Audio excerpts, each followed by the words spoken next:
Biz Level Up qarshida yuzlab o'quvchilar bilan ushbu formulani sinovdan o'tkazdik. Hatto eng tortinchi o'quvchilar ham bir hafta ichida ravonroq va tabiiyroq gapira boshladi. Chunki ularda endi qanday tuzilma orqali javob berish bo'yicha strategiya bor. Eng ajoyib tomoni, bu formula IELTS'ning hamma qismi uchun ishlaydi. Part 1, Part 2 va hattoki Part 3da ham. U sizga ishonch, tuzilma va ravonlik beradi. Ya'ni ekzamda izlayotgan 3 ta eng muhim narsa. Do you like traveling? Yes. Ko'pchilik IELTS speakingda xuddi shunday javob beradi. Yes dedim-ku, shuni o'zi yetarli. Yana nima deyishim kerak deb o'ylashadi. Lekin aslida bu ekzamda va tinglovchi uchun juda ham qisqa. Yes yoki no deb javob berish bu juda ham oson, lekin bu sizning fikrlash qobiliyatingizni ko'rsatmaydi. Ekzamlar sizdan ko'proq narsa kutadi. Hisob, misol va hissiyot.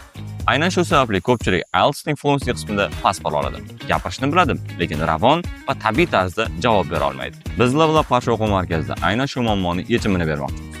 Ko'pchilik o'quvchilarni IELTS tayyorgarlik davrida biz kuzatdik va bir narsani payqadik. Deyarli barcha o'quvchilarda bir xil muammo. Savolni tushunishadi, lekin javoblarni yetarlicha rivojlantira olishmaydi. Ular shunchaki yes yoki no yoki a little bit deb to'xtab qolishadi. Lekin asl muammo bu sizning ingliz tili darajangizda emas. Sizga shunchaki hali ravon javob berish tuzilmasi o'rgatilmaganligida. Formula juda ham oddiy. Direct answer, explanation, example. 3 ta bosqich, xolos. Lekin bu hammasini o'zgartiradi. Keling buni birgalikda bosqichma-bosqich ko'rib chiqamiz. Birinchi bosqich direct answer. Agar ekzamlar sizdan so'rasa, do you like traveling to new places? Savolga aniq va dadil javob bering. Yes, I do yoki definitely I love traveling. Bu sizni savolni to'liq tushunganingizni ko'rsatadi. Ikkinchi bosqich explanation. Endi sababini ayting. Bu yerda siz nima uchun degan fikringizni bildirib o'tasiz. Because it helps me learn about new cultures and meet different people.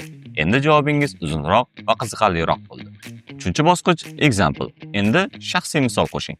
For example, last summer I went to Bukhara and it was so amazing. Misol qo'shganingizda javob tabiiyroq va esda qolarli bo'ladi. Endi siz kitobdan yodlagan talabaga emas, haqiqiy ingliz tilida ravon so'zlovchi talabaga o'xshadingiz. Keling to'liq javobni birgalikda eshitamiz. Yes, I love traveling because it helps me learn about new cultures and meet different people.